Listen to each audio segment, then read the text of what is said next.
Yes, Victor. Hello. What's happening? Right. Good evening. Welcome to another live episode of Disqualified Dads. This is episode 84. I am your host, Coach Farouk, and our co-host, Mr. Ryan, will be joining us shortly. Victor, can you just confirm in the comments that you can hear me loud and clear? And we shall begin shortly.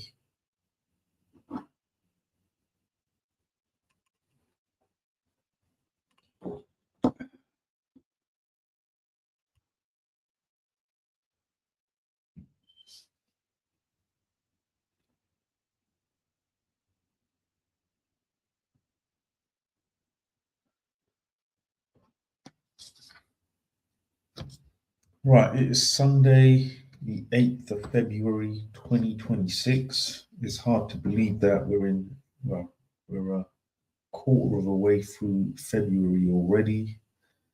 2026 is now in full swing.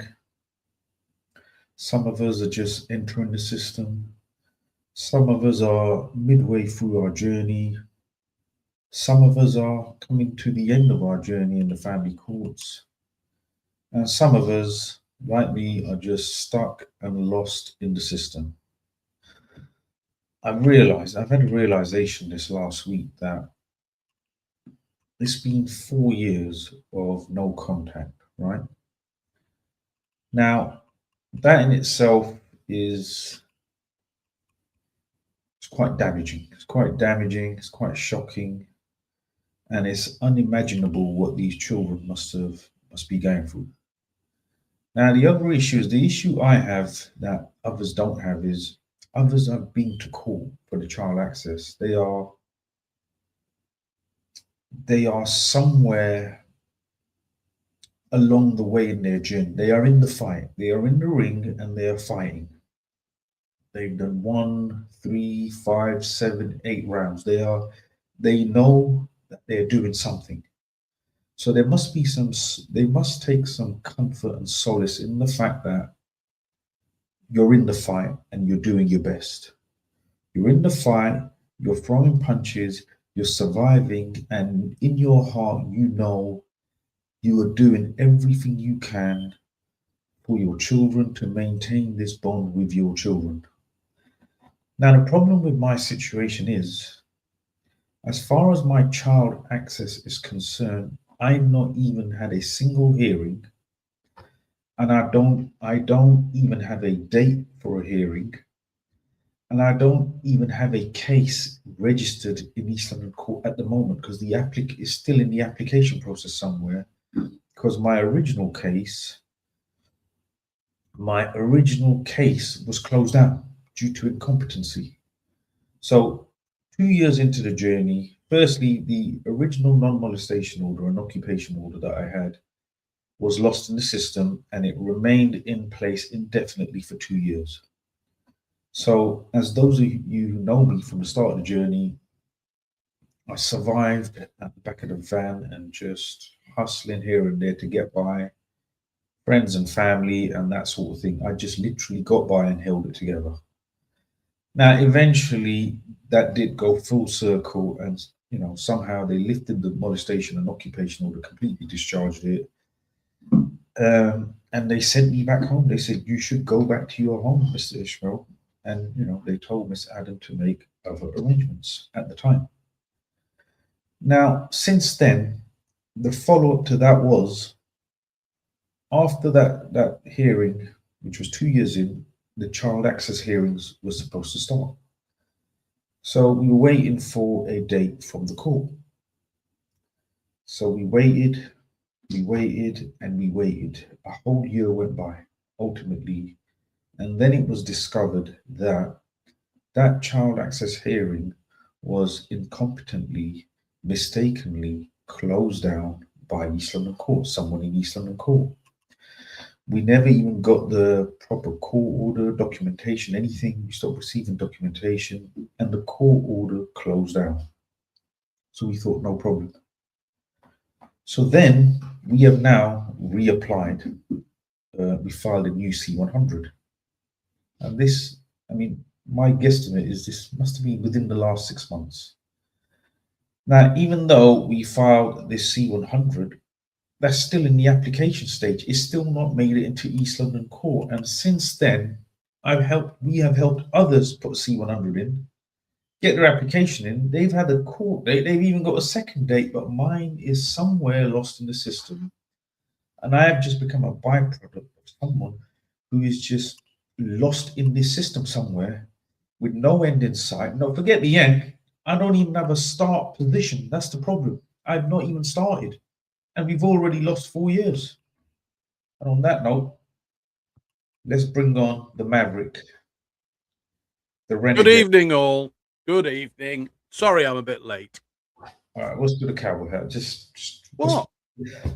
Are you still going with the hat theme? Are you still going with the cowboy theme? I think it's I'm going with the hat theme. Yes. I mean, what would it be? The Indians, like, what is this? What are we playing here? Well, I've now got a white one and a black one, so that's it. I've got a set. I've got a complete set.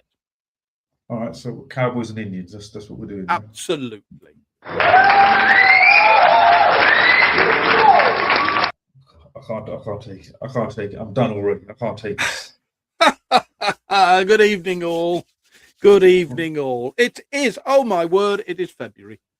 It is February the 8th. It's Sunday night. I'm a little bit late. I apologize for that. I got caught up with a client conference. Apologies. But here we are, back in the room. We've had we've had a little bit of time. Well, we had one time because obviously, unfortunately, I got tied up last week with a fairly significant court case, so I couldn't join you last week. So apologies for that. Yeah, no, I couldn't make it either. As you pulled out, I had some because I just landed the day before and I had to deal with some other stuff as well. So I just thought, you know what, let's just call it a night. Let's give it a break, and then we could come back fresh and strong and revived. And anyway, as you mentioned earlier, it was February. I was just giving everyone an update as to the progress, not even on my case, but even on my application to make it even into court and get a case number, as how diabolical that it's been ultimately. I was just giving the viewers an update on that, and we'll talk about it after. We need a game plan to do something. It is diabolical. I mean, you're not alone. I've got a few examples of it, but it is diabolical. Absolutely diabolical. No, but the thing is, right, look, the thing is this here, mine right here, it's not even out so the last C100 that we filed, what they said to me, so I called up the courts just to chase it up now, right, just to try and be proactive. They turned around and said, even on their automated message, that you have to wait at least 20 weeks. If it's not been 20 weeks since you filed it, it is normal, and then you shouldn't bother chasing it, basically, yeah? And I hung around. Yeah, and once I got through, I said, listen, I need to know what my application is. When did you submit it? So I thought, okay. I said, yeah, I'm sure it's been about 6 months. No, we need a date. I said, look, I'm telling you, it's been 6 months. Just tell me where the application is. Because I said, I ain't got a court case number because it's not made it to court. Where's the application? But they kept pushing this. No, you give us a date when you submit it. I said, it's been 6 months. It's been more than 20 weeks. What's going on? They wouldn't have it, and then they cut me off. So that was a bit pointless. Oh, no! Yeah, exactly. So I need dates. I need to somehow chase them or do something. But anyway, so that was that. But since then, I remember we have helped a couple of lads put their application into East London Court. Some of them have had now they're on to their second hearing. It's not even been 6 months. I know, it is that there's. I am convinced that what happens in court is they get them and they throw them up in the air and then choose one at random. That does seem to be the way it works. No, but does it go to? Because look, this is what I understood. Because the number that I called at, it doesn't go to East London Court. No, it doesn't go to the central place where they. Yes, central call center. All the courts now tie into a central call center, and that was set up deliberately. And I won't have anybody say any different. That was set up deliberately to stop people getting through to the court and being able to actually have a conversation with a human being about their case. The courts don't want phone calls, and so they set up the call center, centralized call center, and their job, very simply, is to stop calls. Okay, but does that not? What's the word I'm looking for? Does that not make it impartial, where the call center will look at it and say, right, where's your case? Who's dealing with it? Where is it? would that not make it better? Because like if you try to get through to East London Court, you might be going around in circles. The incompetency level, as we know, is terrible. The remit of the call centre is not to make things better. It is to obstruct. Oh God, it's getting better and better. This is yeah. In fact, I had a very recently, not this week, might be the week before. I had a judge make that comment where he said the call centre is a disaster. Oh God. Wow. All right. Well, that's good news. It's good news, lads. Yeah. So it's a big win for the call centre. It's a thumbs up for the call centre. Well, I'm afraid. Terrible news. There we go. Anyway, have you told, before we carry on, have you told the good people who have joined us this evening where you've been on your most recent holiday? No, I haven't. I've actually not put any pictures on YouTube. I put it on Instagram, but I didn't put it on YouTube. I didn't get around to it. Okay, well, then what we're going to do, during the course of this evening, everybody who's dialing in, I want you to put your guesses in as to where Farouk went for a little bit of a break. We just need the country. Just bang it in. Where do you think he went? And at the end of the show, we'll reveal where he went. Off we go. Carry on. Good idea. Yeah. Well, all I'm saying is it was a lovely place. I had lovely food. Learned a bit about some recent history and whatnot, and learned a lot about that culture and that area. I was surprised. Yes. I was very surprised by the choice. I have to say, it is a lovely part of the world, but I was very surprised by that choice. Anyway, I'm not giving any more away than that. Say no more. Say no more. But the meat was lovely. Pause. No diddy, but the meat was lovely. The salt beef I had, mate. The beef was. Let me put it this way. In a 5-day period, I have never eaten so much red meat. I mean, I think I've put on muscle. I have put on muscle without training. That's how much red meat I was eating. It was great. You do eat a lot of red meat in that part of the world. Man, I miss it. Right. Anyway, my guy Victor is here. Victor, welcome aboard. Welcome to the show. Hope you're doing well.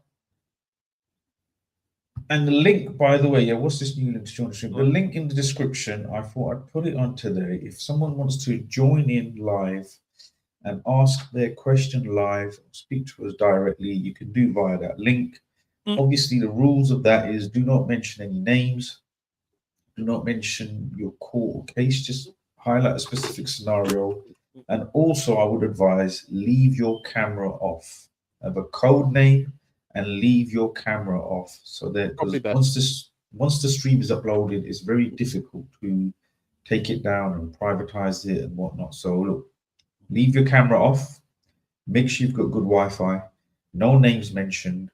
We don't even need to know the case number, court, or anything like that. Just highlight the situation specifically, and we will address that. But that's what that link is, Victor. Mr. Alp.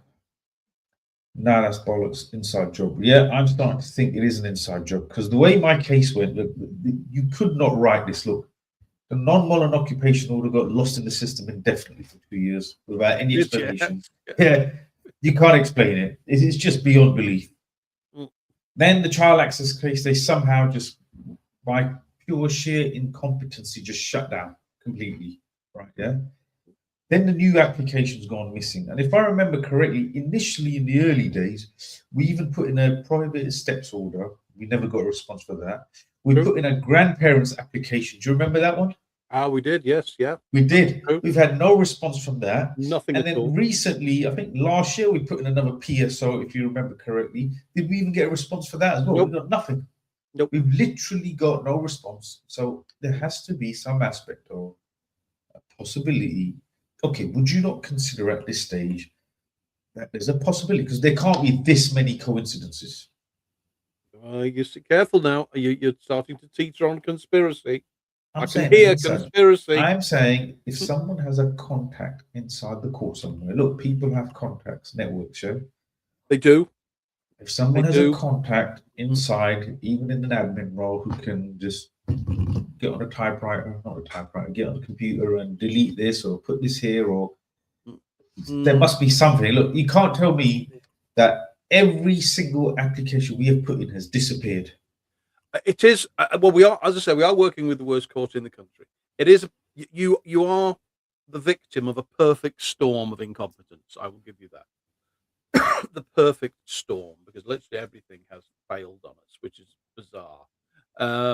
I've had one other case. It was a number of years ago where everything failed. It wasn't Birmingham, it wasn't a London court. It was actually Birmingham court. Everything just went pear, and we could never explain it. Well, I ended up, sitting in front of a judge who just, fair play to the guy, spent an hour and a half working through all of our applications and just ringing people saying, "What happened to that? What happened to that? What happened to that?" And he was not a happy bunny at the end of it. So we may end up doing the same with yours because I say there's a very senior judge in East London who I have the direct email for. Maybe I'll say no more. The judge rang around. The judge rang around all the offices in Birmingham. It was quite funny, really. Rang the listings officer. Right, he put in a C100. Where is it? Why can't you find it? What do you mean you've not processed it? Bring it here now. The phone goes down. Some of that. I think, I like the sound of this. I'm formulating a plan. I like this. So there we go. So sorry, could I just why is it? Yeah, like you said, it's a perfect storm. It's a perfect storm all around me for some reason. Cowboys and Indians. Yes, that's it. See the cowboy hat. I'll see what they've done. That. Hang on, don't let me disappoint. Oh no, listen, allow it. Look, if someone just think about this. If someone just dials in for some family court advice and they see you, they're going to think like this is some sort of comedy show and just switch off.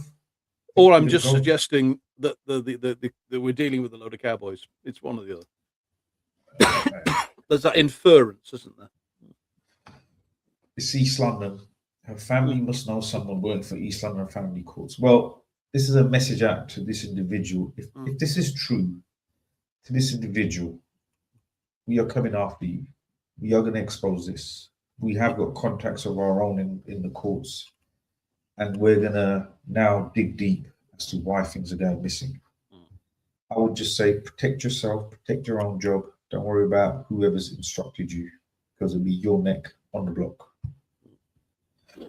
Well-deserved week off. You've only missed one in 56 weeks. Well, to be fair, I've not missed any. Mr. Ryan missed one last year due to very serious circumstances, as we know. Number one. So the channel was still open and we still provided support like throughout. So really, last Sunday was the first stream that didn't actually go out. Like no stream went out since in over a year. December 2024. Yeah, since so it's not bad. It's not bad going, to be fair. Do you know what I mean? Somewhere cold. Yes, it was. Well, you say cold, yeah. People around they were complaining that it's cold and this and that, but I thought it was okay. Like, there was snow. There was snow on the streets, and we went through some mountains where there was loads of fog. But I didn't personally find it that cold, to be fair. You know what I mean? But yes, that's a little clue. Right, when I rang the call center, I was on hold number 56. No, I just hung up and sent an email. Well, you say that, yeah. I was on hold, I was number 86. But on the new iPhone 17, you've got that standby function where when you're on hold, you just press that button, your phone just switches off like it's not there. And when you get to like the first or second in the queue now, your phone, I think, rings or gives you an alert where you then pick it up again. So that's a good function iPhone 17's got. Oh, that's a good function. I don't have iPhones, but that's a good function. No, that's a really good function actually. Yeah. Dubai, nah, bro. Dubai too expensive. Listen, I can't go to Dubai. I'm a poor man. Poor man like me in Dubai. I don't get any super chats. YouTube ain't paying me. My coaching programs haven't fully taken off yet. I can't be going to Dubai. You having a laugh? Hold on. We've got Mr. Alk 1989 saying Bosnia. We will let you know at the end of the show, but you're getting warmer. Just saying you're getting warmer. That's an interesting one. That one. But where did that come from? Anyway. Yeah. Where did that come from? Right. That is a strange choice for a holiday, if that was true. Right. We've got someone who wants to come on live, so I'm going to bring them on live. Right, Mr. F1, before I bring you on, remember, do not mention your case number. I mean, that's a case number. Don't mention your ex's name. Don't mention your children's name. And obviously leave your camera off. Here we go. Right, Mr. F1, welcome to the show. Yeah, thank you. Good evening to you both. Can you hear me? Yes, we hear you. We We hear can. you. Excellent, excellent. So I had my trial this week. The trial was concerning an alleged breach of non-mole, and the evidence transpired in court shown that the police were aware that the offence did not take place, but they still pursued with the charges. Now, the reason why I know that is that they claimed in 2023 that I was outside in a certain model car. Obviously, I can't go into the details, as you said, I can't Mm, any mm, specifics. That was in May 2023. It was only in June 2024 that the driver of that car was interviewed because they were able to get the registration of the so called witnesses. The driver was interviewed, and the driver then confirmed that he's the sole keeper of the car and it was him driving, and he has no association to me. But yet, they went on to pursue charges. And what makes it worse is the so-called claimants in this allegation, they had CCTV footage of their driveway showing the car, and they were out on their driveway getting into their car to go to where they needed to, and that CCTV footage had audio. So on that audio, it's clear that the so-called witnesses, there were two witnesses, immediate family members, they were having a conversation where it's in doubt who they saw because they were asking each other, who is that? So, in light of that, plus the DVLA records, plus the fact that the driver got interviewed and confirmed that it was him and he has no association to me, plus that driver of that car, he has a restaurant round the corner, literally around the corner, and he said that he may have done deliveries at that time, but the police were on to charge. Now, that's one offence. The other offence is similarly in September 2023. They claimed that I was in another car, but they did not do any of the AMPR record checks to confirm that my car entered that vicinity that day, although they did AMPR checks in another incident, which later turned out to be false, and I'll explain that next. But as for this offence, they did not do the AMPR records. Plus, I had clear proof and evidence that I was 50 miles elsewhere. And what I mean by proof is I had an alibi. That alibi, I was messaging them that exact time where the alleged offence took place, where I confirmed that I'm on my way to pick them up, and then a transaction local to where I picked them up from 50 miles away was on my bank statement to confirm that I was there. Now, had they done the AMPR checks at that time, they would have been able to confirm it. Now, I couldn't gather this evidence because I got arrested for this 2 months later. And as you know, CCTV gets wiped out after a week, sometimes less. This is the one. This is the bit that makes it worse. So I saved the worst. They say saving the best till last, but unfortunately, this is a case of saving the worst till last. In Jan 2025, they confirmed, this is the most recent allegation, that I was again breaching the order, but this time they added some spices to the story by saying that not only was I spotted in the prohibited zone, I pulled down my window, and because I pulled down my window, they had a clear view of me, right? And because they had a clear view of me, they cannot mistake it for anyone else. I went for a voluntary interview in Feb 2025, about 2 weeks later. Now, because I got arrested for this within a short period of time of the alleged offence, this time I was prepared. I was able to backtrack my movements, and I was able to retrieve CCTV footage of me at multiple places at the exact times. Okay. Mhm. Plus, I was able to generate credit card transactions to confirm that I was actually at the location of where one of the CCTV footages were, which was a local takeaway to where I was working. Right. But yet, the police still continued. Sorry. Then the police further done their investigation. I saw the case report last week, a few days ago, because it went to trial. And because it went to trial, my barristers made a disclosure, and they were able to find that case report. So on that case report, the police determined, these were the exact words, it was impossible for the offence to have taken place. Moreover, the AMPR records also confirmed that the car that they recognized for me to have owned did not enter that vicinity. Okay? But guess what makes it worse?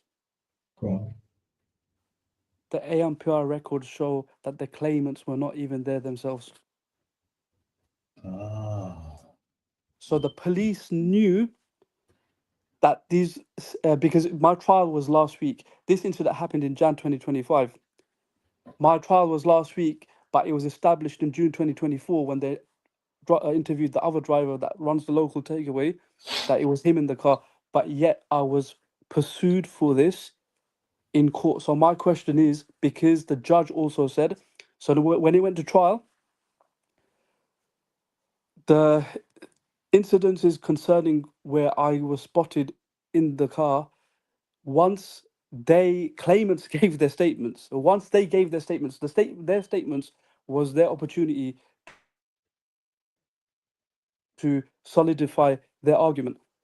Once their statements were given, the judge decided to strike out those two offences before me even having to be cross-examined. That's how horrendous their lies were, right? And the judge then said that this is going to get dropped, and this only left one count left, and the count that was remaining was an email that I sent inquiring regarding when I'll get access to my child. The SOB, CPS, and police officer in charge of the case, they insisted, despite the judge saying that it's not in the public interest, to pursue this email for a conviction. They said they went back, they deliberated, and the reviewing lawyer, I believe he's called, or she's called, they decided to prosecute. And they decided to prosecute despite knowing that the incident outside their house with that car was false, and that they knew that they didn't have any evidence, or in fact, I've proven that I wasn't there, but they didn't have the humility to say, look, we've failed the investigation, we pursued lines of inquiries where we shouldn't have, but they still wanted to go for the email. Thank God that the jury decided me not guilty. Okay, so I'm clear from that. But my question to you guys, which is why I came today, is what are my options? Because I've been harassed by the police, I've been subject to a non-molestation order indefinitely. What can I do in terms of getting some sort of retribution and justice for them making false allegations against me, restricting my liberty by my movements, and the harassment that I faced by the police? So that's my question to you guys, and that's why I had to explain the context so you could understand the problems that I had to endure over the last few years. No, we appreciate that. Thank you for coming on, and thank you for your questions. A very interesting situation. Non-moles can be tricky. I'm going to hand it over to Mr. Ryan immediately to decipher this and break this down. The non-molestation you can deal with by making an application back to family court, and it's under a form that we call an FL 403. You can make an application with a fairly robust statement that says, "Look, this has got no merit. It doesn't achieve the threshold for a non-molestation to be put in place." So that, I think, from what you describe, is probably going to be a fairly straightforward matter. The more challenging matter, obviously, is challenging the police. You are pushing water uphill when you put in a complaint against the police. And I say the same thing to everybody who over the years has said to me, I want to complain about the police, or I want to complain about a local authority. I will say, your pockets need to be very deep to pay your legal bills, and you need to be incredibly patient because it will take years. And you've got to weigh up whether it's worth it. I would certainly challenge the non-mol. That's an achievable objective. Battling against the police, I'm less confident on, and that's a civil matter. So you would need to seek some civil professional advice on that. All right. Okay. Thank you for that. Yeah, what I say, Mr. F1, is if the police matter, like I said, you've been found not guilty, yes, it's a pain in the ass, and there's always this need or want for justice. Now, what I say is this. First thing is, I mean, look, you could put a police complaint in regardless. If it sticks, it sticks. It doesn't, it doesn't. Let's just say you put one in anyway, fire a couple of shots, fine, yeah. So put a police complaint in. But the key factor is work on your non-mole. If you can get your non-mole discharged, yeah, and use all of this to say, look, false evidence, false claims, and the judge has previously discharged all of this X, Y, and Z. He's not even taking into consideration. I would say focus on that. Get rid of the non-mole, because as long as that non-mole is round your neck, you're a sitting duck. They could call the police tomorrow. They Exactly. could call the police every time. 100%. So as long as the non-mole is being You're a enforced, prisoner. I'm You are a under. prisoner. I'm vulnerable. I'm vulnerable, especially as they demonstrated that they Yes. are serial liars. But my my pain is that these inexcusable human beings have not just lied once, but they've lied repeatedly. The police have Yes. then gone on to take action to charge me. Had those charges stuck, I would have got a conviction. Now No, you're right. they, But this is because what I'm they've saying. lied about something that would have got a conviction had I been found guilty, then you would expect that they should face the same sort of consequence for lying. They should, but not right now. You got to remember, you're in a vulnerable position. It's like you're in the ring. You just been knocked down. You just Okay. had an 8 count. You just got on your feet. You don't come out swinging. You run. You tangle up the arms. You get your breath back. You get your legs back. You just survive. That's the point. Yeah, there's a Okay. time and place to fight. So right now, Get you the non-mole done. wanting revenge is from your ego. You got to understand. You want to fight that from a position of ego and pride as a man, which I understand. Mm. But in the ring, that's what gets you knocked out. In life, this is what gets you knocked out is your ego. So the key is focus on the task at hand, which is to survive right now. Tangle up the arms, survive, get your legs back, get your foundation, get your Yeah. base, and then Yeah. you can fight. So that non-mole right now, you are a prisoner right now. You're just free. You're free, and you're on the streets. You're not in a cell, but you're still a prisoner. I know, brother. I had a non-mole for 2 years, as I said to you. I lived on the streets literally for 2 years. Now, what you got to do is get rid of that Yeah, my non-mole. non-mole and undertakings combined are now entering its 6th year. Oh So my what God. they've done, what they've done is, in order to continue sustaining the operation of the non-mole, every year they would at least make one false allegation so that they Yes. could justify the non-mole being in place. Okay, so this is what you need to do. And secondly, as you mentioned, you're vulnerable.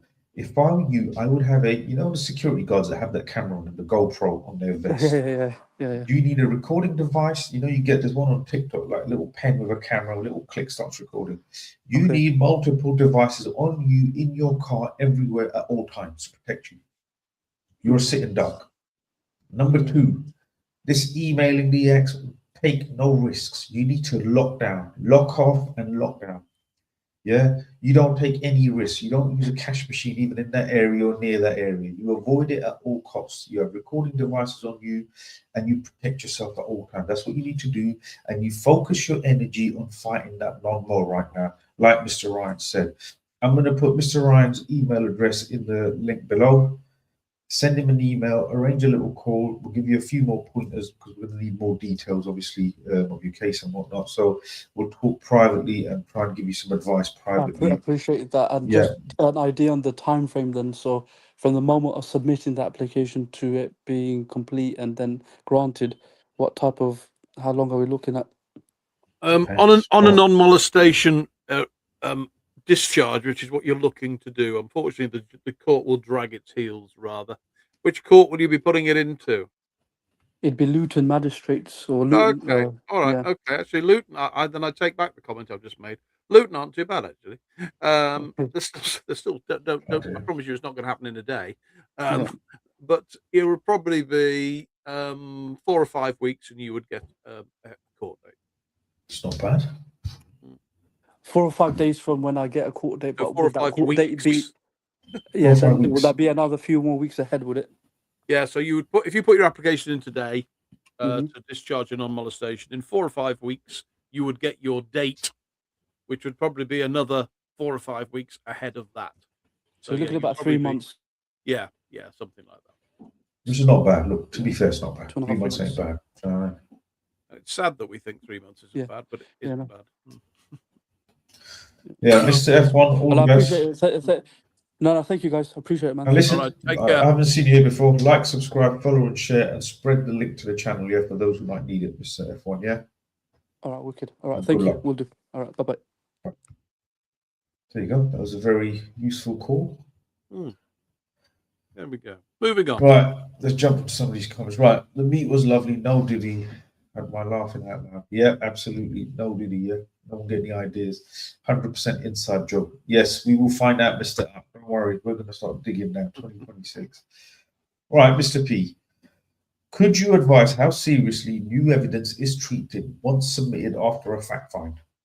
It's pretty damning. Could this create a U-turn? Probably wishful thinking based on current experience. Right. Okay. I surmise you're telling me that the fact find has already taken place and decisions have been made, findings have been made, and you now have some new evidence that you believe is relevant to the matter. The only way you can submit that evidence is to appeal the fact find, and then submit the evidence as part of your appeal to say that you have compelling evidence that potentially changes the position. Now, let me tell you this. When you appeal a fact find, the first thing an appeal judge will say, even before they, assuming they'll even entertain your application, which is very unlikely, unfortunately, but the first thing they will say is, the judge acted on the day. We, as an appeal court, did not hear the evidence. We did not hear the witnesses. We cannot draw a negative conclusion against the judge given that we were not there. Consequently, the odds of overturning a fact find are almost nil. You have got to produce some pretty weighty and damning legal misrepresentation, misinterpretation of the law to get a fact find overturned. So your new evidence, which may be absolutely compelling, you are potentially too late. Shame. It's a shame. It's difficult situation. Croatia. Listen, getting closer and getting warmer. Getting warmer. Hi guys, a few questions. Is it possible to come on audio? Yes, there's a link that I put in the chat. Click on that link. We'll bring you on. Leave your camera off. Put if you're happy with your name, leave it on. But again, no mention of names or anything like that. But yeah, click on the link and I'll bring you on. Poland. Well, it's warm. It is definitely in that direction. Definitely in that direction. Mr. Kashi Patel. Right, what are your thoughts on discussing contact during video calls with my daughter and asking to spend time with her mum? Mum continues to provide no discussion of requests made for 2026 or 2027. What could you advise? As you're aware, Kashi's situation is quite dire. Acutely aware of Kashi's situation. It is dire. We are doing some work behind the scenes at the moment, obviously, with Kashi. But anyway, let's deal with talking. It doesn't matter. It's not Kashi's situation. Let's broaden it out. And can you talk about contact and increasing contact with your children during a video call? So here I am chatting with my kids. And I'm saying to them, well, wouldn't it be great if we could spend a bit more time together? Wouldn't it be great if I could see you more often? Now, this is what will happen. The other parent will complain that you are offering the children promises that you cannot fulfill. The other parent will potentially, if they're suitably minded, they will potentially return back to court and say that you are trying to coerce the children. You are distressing the children emotionally. By talking to them about something that you cannot deliver without both parents being in agreement. So it's an awful, and particularly if the children are young, it would be frowned upon. So it's an incredibly difficult situation. That video calls have got to be positive, obviously, because you're trying to talk to your children. but there can be nothing in them by way of content where the other side is going to say you're trying to lead this child. Can I move on? Yeah. Right, sorry guys, I had a blocked nose. I had to take my Vicks. Anyway, listen, just want to put it out there. If anyone who has issues with blocked noses, right, this product here, Vicks Sinex, I don't travel without it anywhere. I have one bottle with me everywhere, all the time. The blocked nose side, just get that. But yeah, if you have trouble sleeping, use that. Keeps the nose clear. Right, Mr. V, what are the grounds for a non-molestation order? How can someone apply for one, and what evidence do they need? They don't need any. Mother applies, says she's scared. She does three things, right? Yeah. Threat to life, coercive control, financial abuse. Three buzzwords, throw them out there, secures legal aid, and they'll get her a non-mol. That's how it works, ideally, in most scenarios. Am I wrong, Mr. Ryan? What, Such a cynical view. I'm just saying it as it is, bro. I'm saying it as it is. Non-mol is a weapon. What are the grounds for non-molestation? In order to achieve a non-molestation, you need to demonstrate to the court that you are in immediate and imminent danger. That is the key. Now, the problem we have is that the court is essentially lazy. And so the court often will just grant the non-molestation just because it's quicker and it's easier and it's no skin off their nose. But the proper application for a non-molestation, you have to be able to demonstrate very clearly immediate and imminent danger. And then if you're making that comment, you've got to have some evidence. And that evidence needs to be possibly threatening text messages, threatening emails, photographs, ring doorbell footage of the other party, hammering on your door in the early hours of the morning or whatever it might be. You've got to have some evidence that underpins your allegations. But as I say, going back to my earlier comment, the court can be a little lazy with non-mols and can hand them out a little bit like sweets. Yes. Think about it. Look, think about this, guys, yeah? But before I say this in no way reflects the views and opinions and ideas of Mackenzie Picab in any way, shape, or form. This is just me independently saying this. So do not, any authorities are watching, do not lump him in with this idea. Now, the thing is this. When a mother has called the police a couple of times, right? A mother says she's scared, right? Remember the societal position that we are in and how men and fathers are perceived. So even if a judge believes that, guess what? I don't think this guy could fight his way out of a paper bag. Is he going to put his name to it? Is he going to take that risk and not authorize that non-mol? Because tomorrow, if something happens, his neck on the block, isn't it? So it's easier just to say, you know what? He's a man, he'll deal with it. Just dish it out for now. I'm safe. And it's passed on to someone else. Do you see what I mean? That's what happens, unfortunately. Moving on. Mr. Vic, coach, I love that you explain things. You break it down and make it simple to understand. Example, just being knocked down, get up and hug them, not getting up and start swinging. Exactly. I'm known for my analogies. Me and my analogies, I'm known for them. Guys, this is the link. If you want to join the stream live, click on that link and I shall bring you on. Mr. P, does that mean I need to reapply in a few years? There you go. Yeah, in terms of say if you've lost a fact find, and let's not kid ourselves, that's essentially what happens. If you've lost a fact find, the rest of your proceedings are going to play out. They're potentially not going to go well because you've essentially got findings against you. You may find yourself in a position where you've got to let the dust settle and go back in a couple of years.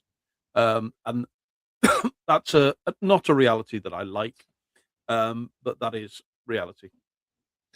Yes, Mr. P. And what I'll say is, look, if you do have open lines of communication with the ex, if you can keep some sort of contact going with the kids, just focus on that. You're going to have to lock down, lock in, and just focus on that and try and, if you have to pander to the ex a little bit just to make sure your contact continues, do what you have to do. Yeah, just try and keep the contact going in the meantime. Well, this is really close. Bosnia, Herzegovina. Yeah, listen. Getting very warm now. It's getting very warm. Denmark, cold. Denmark's a bit cold. It's slightly off piece there. I think gone off piece there, but it's some good, very close suggestions here. They're getting there. Right, Mr. Father, what time do you call this, bro? This is 9:15. What time do you call this to join the stream? 45 minutes late. Hello, guys. I received allegations from respondent after my hearing. 37 pages, but only 3 allegations was significant in terms of domestic violence. How can I best dispose of any irrelevant information? Right. I presume you've been given the opportunity. I presume these allegations have been submitted formally for a start, so formally into the court, and you've now got the opportunity to respond to them. So what you need to do is quite in a fairly mercenary way.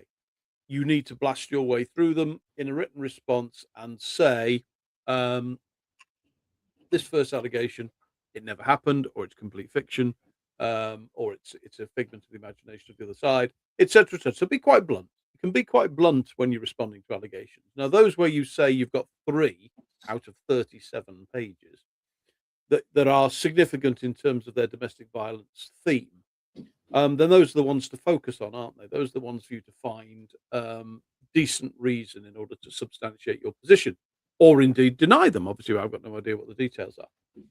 But it's okay. It's perfectly okay to be quite dismissive of allegations if they really are ridiculous. I'm just in the middle, actually, at this very moment of writing a response to some allegations, and some of the allegations that have been made are ridiculous.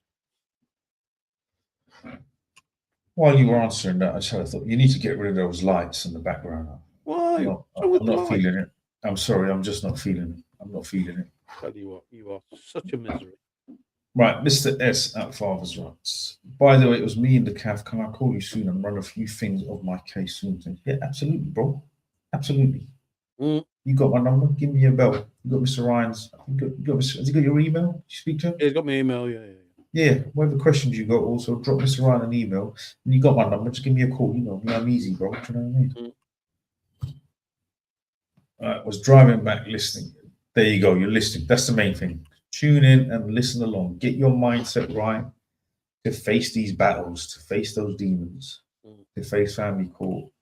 To face family court and get through family court is a mindset. Look, like most things in life, it is a mindset. It's how you approach it. It's how you see it. You have to step into that role. Oh, here we go. Mr. Ryan, I like the lights and the hat. I think you should put the hat back on. No, don't. You see. Now look, I can't disappoint people. I can't have people disappointed. There. Look at that. The thing is, Mr. Ryan, look, that is a beautiful hat.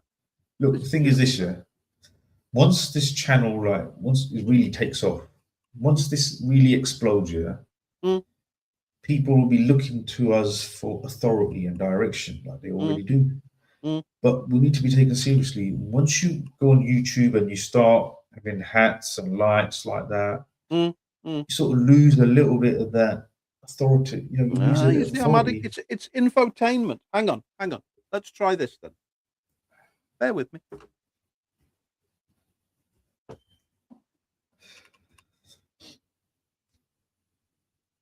I don't know what's going on here. This is unscripted. He's gone off script. We're off script. He has gone off script. I don't know what's happening. I don't know what the bro's going to do. Oh my God. Now I've become a peaky blinder. The hat doesn't suit you. It doesn't fit right. It just doesn't suit you. It's too big. Hang on. Too bulky. Hang on. Oh my God. Hang on. Yeah, let's go. There we go. That's actually okay. That's actually all right. You know what? That actually don't look too bad. There we go.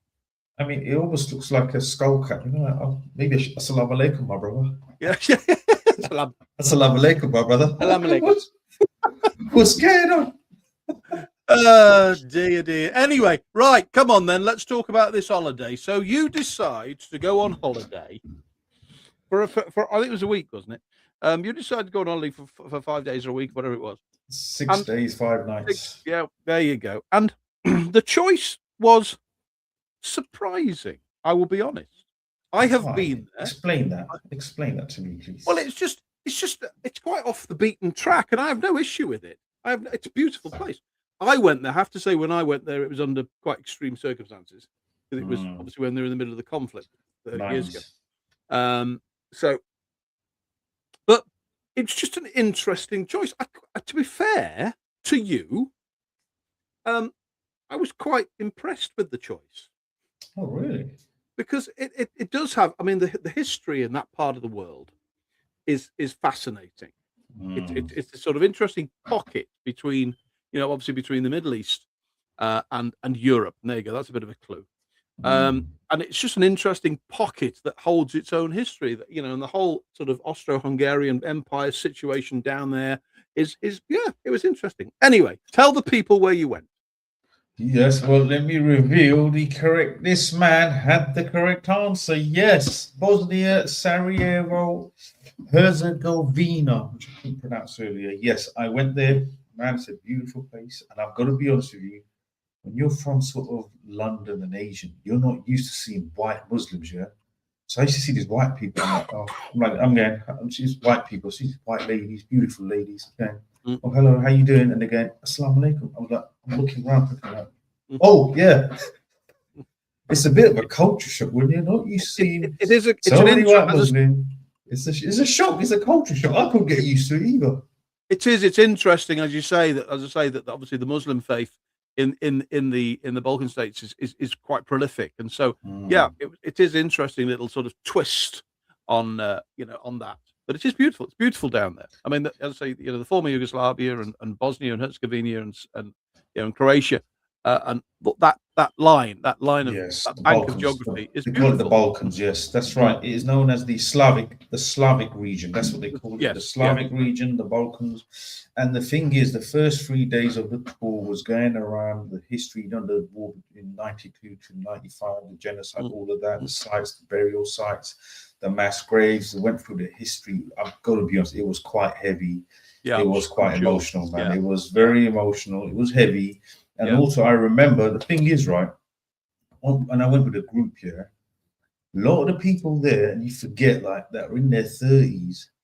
So when this happened between 92 and 95, they would have been too small to know any of this, but I wasn't. People, I know I don't look that old. I was older than most of the people there on the group. Now, it reminded me initially when we used to watch this on TV, some of the clips that we saw, some of the documentaries, and when this genocide was going on. And I was a teenager, and they was like, "But why? Like, these people were neighbors, they lived together, all of this, and the whole history of that Slavic region, the Austria-Hungarian Empire, and how that population built up there. How it is that they have people from, Christian, Muslim, and even Jewish backgrounds, all in that region, lived together long time, right? Yeah. But I remember when I was a kid, like, why is this happening? They're taking them out because of their differences or the different religion, or they're worried that, and obviously the history of the Ottoman Empire as well in that region, and all of that, just to be there to experience it, it was quite emotional. It was quite emotional. It reminded me of that when I was growing up as a teenager, watching it on TV. But the people, man, I'll tell you this now. One thing that has definitely confirmed for me is that Slavic region. Generally, when people think that, oh yeah, Eastern Europeans are, they're a bit rude. They're not. That's how they speak. That's how they are. Very blunt, direct. They have a very dry sense of humor. That's what I've learned. But it was good, man. It was good. The food. I hate to say it, man, but the beautiful women, beautiful food, a lovely place. It was cheap, and then we met a guy there. He's from London, and he stays over there now. Again, with these guys that can work remotely, they can go out anywhere, get a place, and just work remotely. And I'm thinking, wow, what a life, man! Beautiful, beautiful. Yeah, no, that's true. I've got a lot of clients actually who live abroad and work. Have UK-based jobs. I've got one lad who's in Portugal, but works in London, but he does it remotely. So yeah, it's very easy to do now. Remote working really has made that very accessible for people. Bro, once my coaching and once Family Court Mastery fully take off, I ain't gonna be here, bro. I ain't gonna be in the studio. I'm either gonna be in Rome, Portugal, probably Bosnia, baby Bosnia. It's gonna be great. I'm gonna Well, be that I mean, remote. the fact that you're not going to be here is motivation for all of us, isn't it? Well, I'll be here. I'll be here on the internet. I just won't be here in the country. I'm still here with you. I won't be there in body, but I'll be with you in spirit, guys. I'm There fighting you with you. go. Yeah, Fighting with you guys all the way. Do you know what I mean? Dialing in from your villa poolside. I know. Absolutely, absolutely, guys. You know, I might be cruising in a Bentley one day. The chauffeur might be driving, and I'll be in the back doing a live stream. I'll still be here, guys. I've got you. I ain't gonna abandon you. I ain't gonna leave you. I'll still show up, and I'll still push this movement, push the idea, push the knowledge, and just keep the support going for the grassroots followers for the fathers entering the system and some mothers and the 10% of mothers who are non-resident parents. We will be here to support anyone going through the system ultimately. So yeah, don't worry about that. But what was interesting about, we'll go to that in a sec, but what was interesting about the guesses that people made was they were all in the set, roughly in the same area. They're all sort of Europe and Balkan, weren't they? Nobody went wild. Nobody said, "Oh, you went to the Caribbean for a week." Listen, I don't know how these people know unless they've seen it on Instagram. Unless they've seen some of the posts on Instagram. But yeah, but look, I'll say to you guys, check it out. Lovely place. Check out the history. And when people talk about history, what's scary is this year. When we were going through these sites, right, we went into the tunnels. You know, the tunnel that brought in the supplies into that place in Sarajevo, which kept those people alive. I went in that tunnel. We went into the entrance, went through that tunnel. We saw the videos. We saw the artillery and the shells and the stuff they made out of the brass and the copper out there from all the bombs that were dropped. And what they also said, which I didn't know, in 92 to 95, when this happened, back then, this was a country that had the most, I don't want to keep saying the B word, but had the most artillery dropped on them at that time, up until recent events in Gaza. That was a place and land where it had the most amount of artillery dropped, and the resilience of these people, man. How they survived, I don't know, but it just shows the power of the human spirit.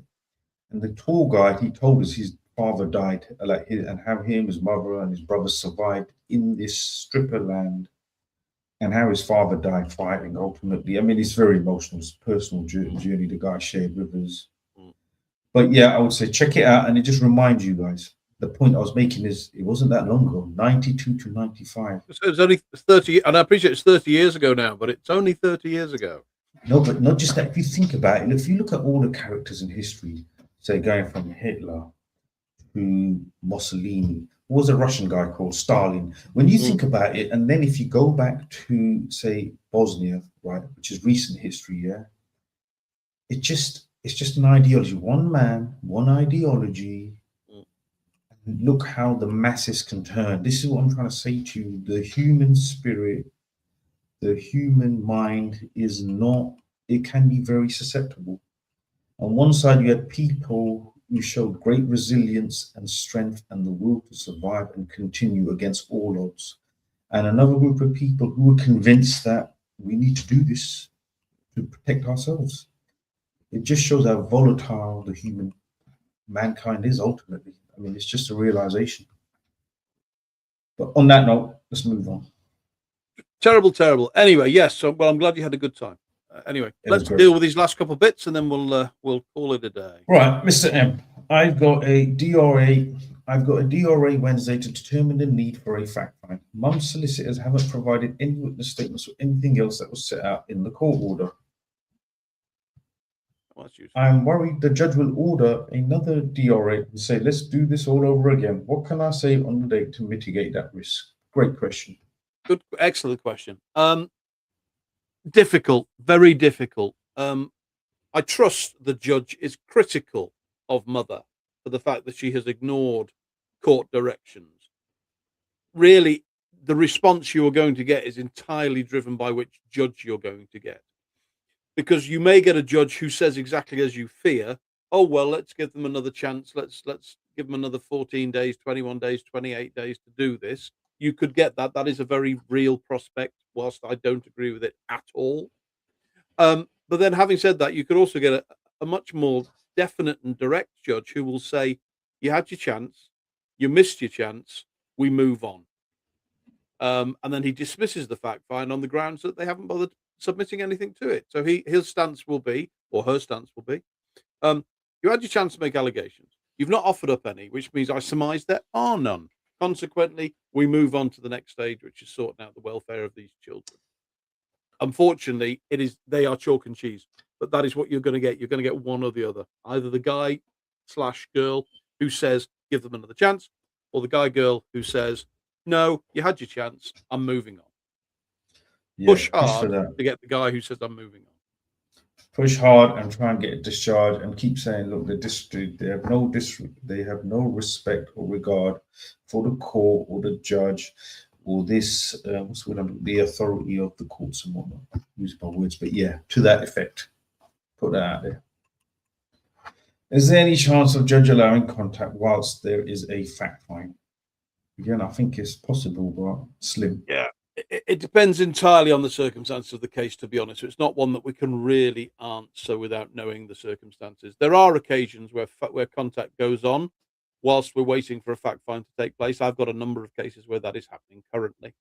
But then equally so, there are a number of cases where the judge will say it's not appropriate for us to do anything with contact until such times as I know what these allegations are about. So without knowing the detail of your case, and I appreciate we had a little chat about it the other day, because this is the chap that we bumped into out of pure chance in London. But without knowing the full details of your case, I can't really tell you how likely that is. Yes, but there is a chance. Push for it, ask. You can only say no. That's just the way I see it. Yeah, push for it and ask. And look, the key thing is, guys, keep your emotions in check. Stay focused. Keep your head down. Stay patient. Remember everything before you do or say anything. What do you want out of this? Where do you think this is headed? What's the result you're looking for? Eyes on the prize. Trust no one. Know your case. And just keep chipping away, keep battling. You can do this. You've got this. Mr. Ryan. Congratulations. Well done. Besides that, besides the automated message, do you have any final closing comments? Amazing. Incredible. Outstanding. Amazing. Anyway. Yes. So it's been a bit of a mishmash kind of a session today, which I have no problem with. You know, once in a while we should have these. So if you're in court this week, then I trust it goes well for you. I tell you today what I tell you every week, which is respect the court, and the court will respect you. Represent your position. Represent your position respectfully, politely, and courteously, and you will find that the judge, magistrates, whoever it might be, will listen to you.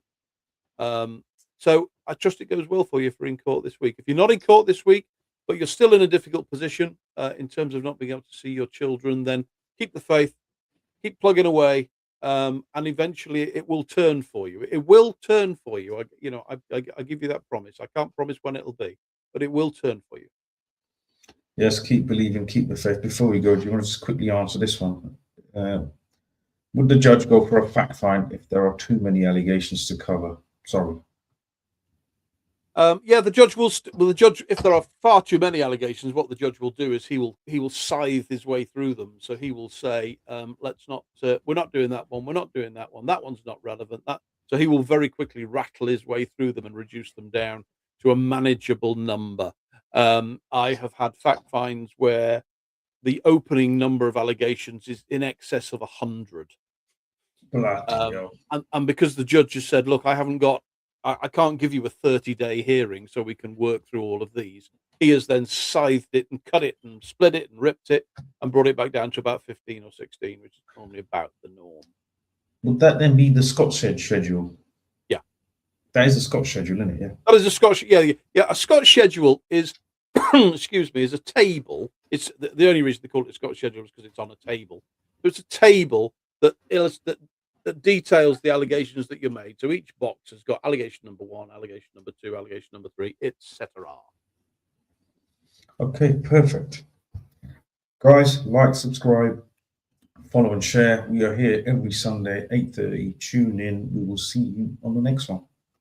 Good evening, good night.